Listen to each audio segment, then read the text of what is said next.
Sampai saat ini yang telah berangkat petani muda mangga Jepang sejumlah kurang lebih 1.443 orang. Pada waktu saya bertugas itu dari tahun 1994 sampai tahun 2010. Jadi kira-kira saat itu sekitar 1.000 orang telah saya bimbing.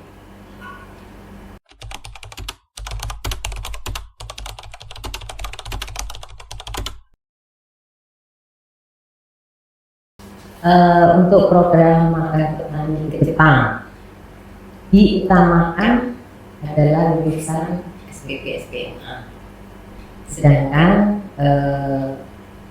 sarjana pertanian selektif karena berdasarkan pengalaman.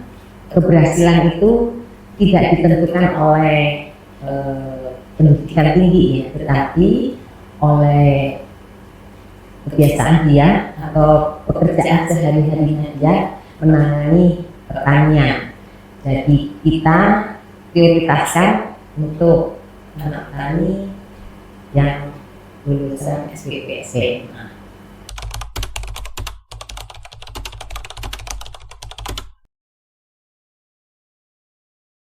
Yang pertama tentunya dia anak tani ya, karena itu program petani magang Jepang ini prioritas untuk anak tani. Yang kedua, dia memang sehari-harinya telah membantu orang tuanya, karena kita tahu bahwa lulus SMP ataupun setara SMA itu mereka belum memilih petani sebagai pekerjaan pokok, sehingga syaratnya dia sudah membantu pekerjaan orang tuanya tentu saja di bidang pertanian. Nah, itu syarat. Yang berikutnya ini ditentukan juga oleh persyaratan KK. Jadi memang dia tercantum sebagai anak tani dan itu sudah terregister secara kependudukannya. Dan berikutnya tentunya dia bersedia untuk tidak menikah pada saat dikirim ke Jepang.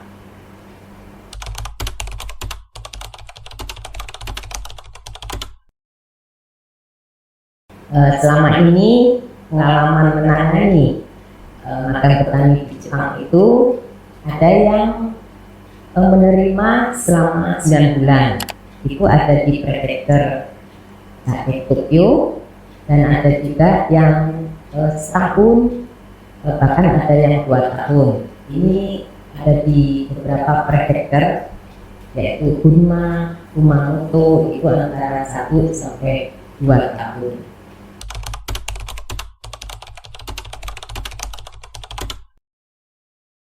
Ya, persyaratan bahasa Jepang ini wajib ya.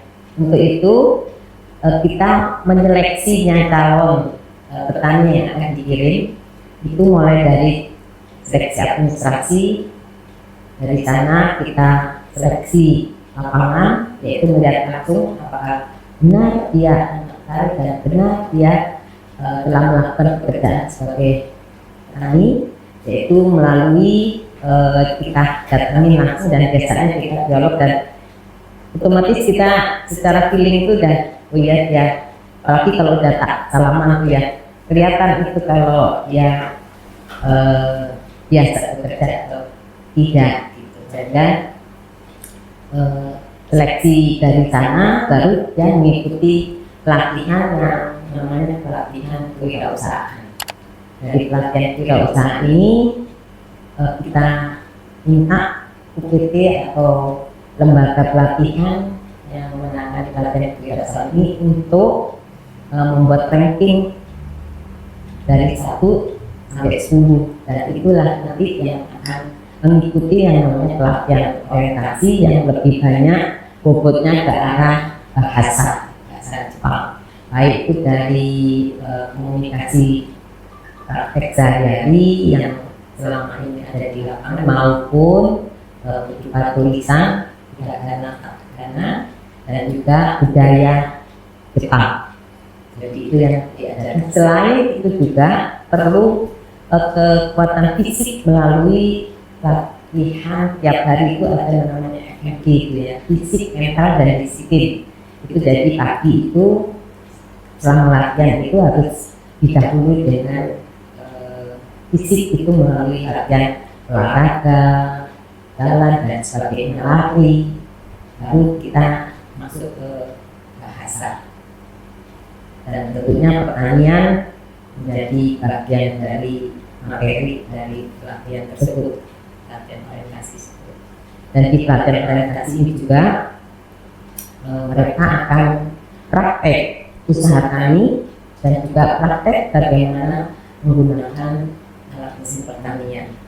Karena di Jepang itu sebagian besar itu dilakukan dengan alat mesin pertanian. Jadi mereka sebelum berangkat harus mampu mengendarai, melakukan kalau itu mesin potong dan sebagainya.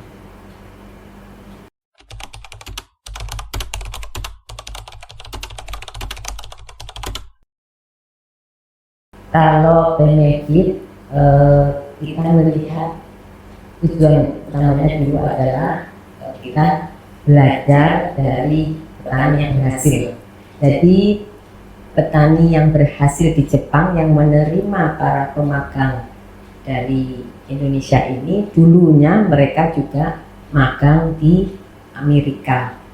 Jadi setelah mereka magang di Amerika dan usaha tani berhasil, seperti ingin menularkan ilmunya kepada petani muda yang ada di ASEAN ya, terutama ASEAN dan Asia, yaitu biasanya Cina, ASEAN itu Indonesia, Malaysia, Filipina, Thailand, dan yang utama itu belajar dari petani yang berhasil. Yang kedua, bagaimana petani Jepang melaksanakan usaha taninya itu dengan serba mesin gitu ya, artinya hal-hal yang bisa dilakukan dengan mesin mereka lakukan, itu sudah melakukan itu, seperti bercocok tanam, budidaya padi, itu biasa mereka dilakukan semua dengan mesin. Terus peternakan juga biasanya mereka otomatisasi melakukan budidaya peternakan itu dengan alat-alat tersebut. Dan yang tidak bisa kita lihat yaitu bagaimana mereka mengajarkan disiplin. Nah itu benefit yang tidak dijual ya, artinya kita nggak bisa beli gitu, jadi harus dialami, yaitu disiplin, bagaimana mereka mengingat waktu. Apabila yang saya tahu itu cerita teman-teman itu bahwa apabila ada angin saatnya itu panen, tapi ada iklim yang kurang menguntungkan, jam 2 pun malam atau menjelang pagi itu mereka harus panen. Jadi kedisiplinan itu yang manfaat yang nanti mereka akan pakai terus, yang akan melekat di dalam dirinya. Dan juga benefit yang lain itu bagaimana kalau kita mengikuti semua proses di sana, bagaimana lembaga petaninya, bagaimana di sana belajar koperasi petani. Nah ini yang saya masih cita-cita koperasi petani ini ada di Indonesia, karena petani tidak perlu lagi memikirkan dijual kemana, harganya berapa, terus nanti sapoginya dari mana dapatnya. Itu semua sudah ditangani oleh koperasi yang namanya Koop JA, ya, koperasi petani Jepang. Dan tentunya kalau kita bicara kalau menghemat finansial itu ya paling tidak bisa bawa uang saku pulang, karena di sana kita sudah difasilitasi oleh induk semua, yaitu tempat tinggal, makan sehari-hari, dan keperluan kita sehari-hari itu sudah didukung oleh induk semua. Jadi ya benefit kita jadi tadi selama kita magang, saya harapkan sih waktu itu sampai sekarang lah, kalau magang jangan hanya sekedar bekerja ya, tapi cari ilmunya, karena banyak ilmu yang bisa kita peroleh selama kita mengikuti magang tersebut. Bagaimana mereka pemasarannya, bagaimana sistem pemasaran melalui lelang, terus bagaimana mereka mampu bersaing dengan petani lain dengan meningkatkan atau istilahnya diferensiasi komoditas. Jadi sama padi, kenapa yang satu bisa lebih mampu dari yang lain, itu harus kita pelajari.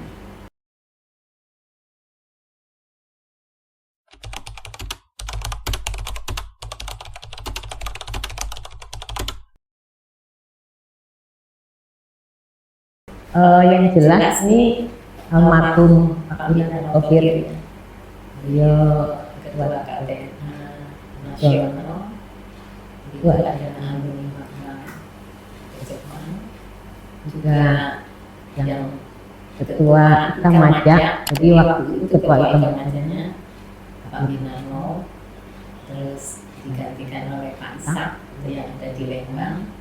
Itu yang alhamdulillah teman-teman alumni ini masih komunikasi ya, dan kita selalu berbagi, kita selalu saling menguatkan, sehingga sampai hari ini alhamdulillah saya masih bisa komunikasi dan berbagi pengalaman dengan teman-teman alumni tersebut. Banyak, termasuk yang menjadi anggota pembina itu adalah alumni Jepang Darsi yang ada di Jawa Timur, Bapak Diniati yang ada di Garut, terus Pak Darus yang ada di Sulawesi Selatan, dan banyak juga alumni yang telah berhasil baik di lembaga pemerintah maupun di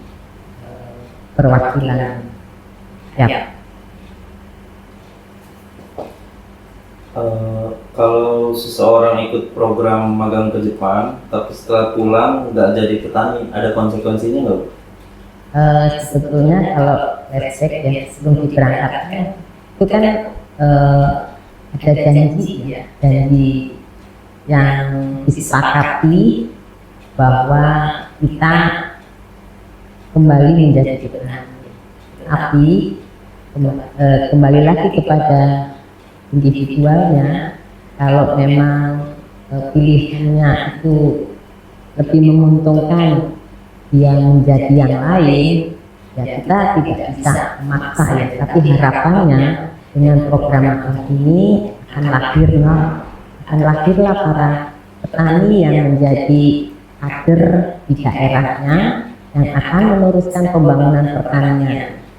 Karena itu program petani magang ke Jepang sangat penting, dan juga perlu ditekankan kembali bahwa dikirim itu untuk bisa menjadi pionir di daerahnya masing-masing dan menjadi pelopor di daerahnya masing-masing setelah kembali dari Jepang.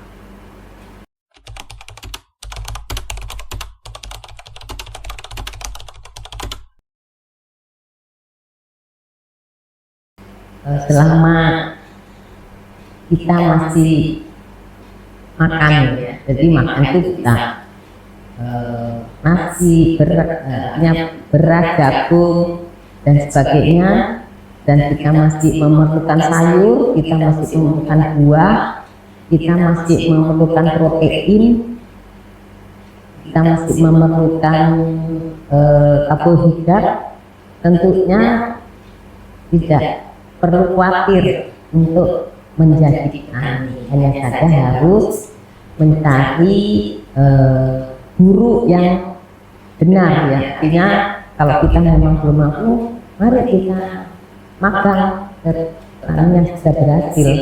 Jadi tidak harus ke Jepang magang itu, bisa magang di dalam negeri. Jadi kegiatan yang akan dilakukan oleh Yampi berkaitan dengan peningkatan kapasitas atau kemampuan dari para petani muda itu bisa melalui pelatihan, bisa melalui magang itu bisa magang dalam negeri, bisa magang luar negeri.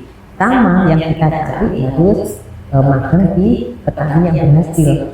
Dari situ kita belajar, dari situ kita tidak boleh putus untuk lalu konsultasi bagaimana menjadi petani yang berhasil, sehingga tidak takut lagi para petani muda ini untuk terjun ke dunia pertanian, karena dunia pertanian itu tidak hanya budidaya, ya. Jadi tidak hanya bertanian, tapi bisnis itu mulai dari hulu sampai hilir. Kita mulai bisa dari hulunya ataupun dari marketing ataupun dari processingnya ataupun dari jadi seluruh proses bisnis itu bisa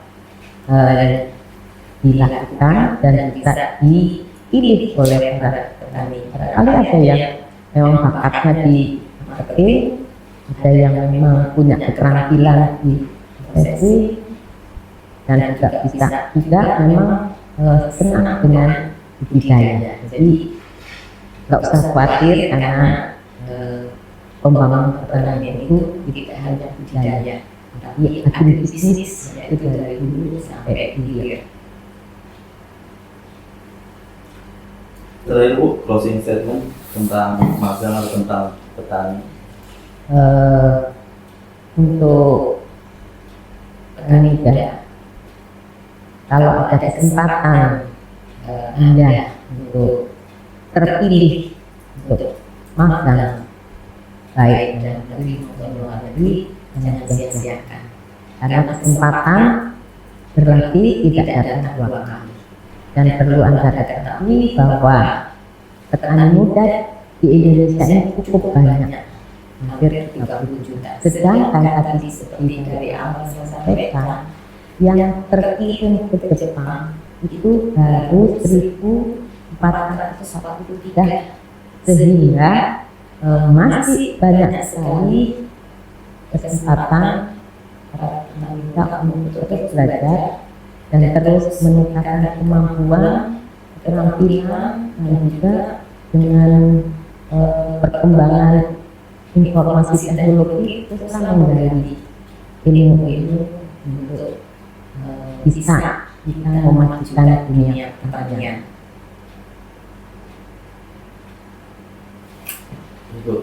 Terima kasih.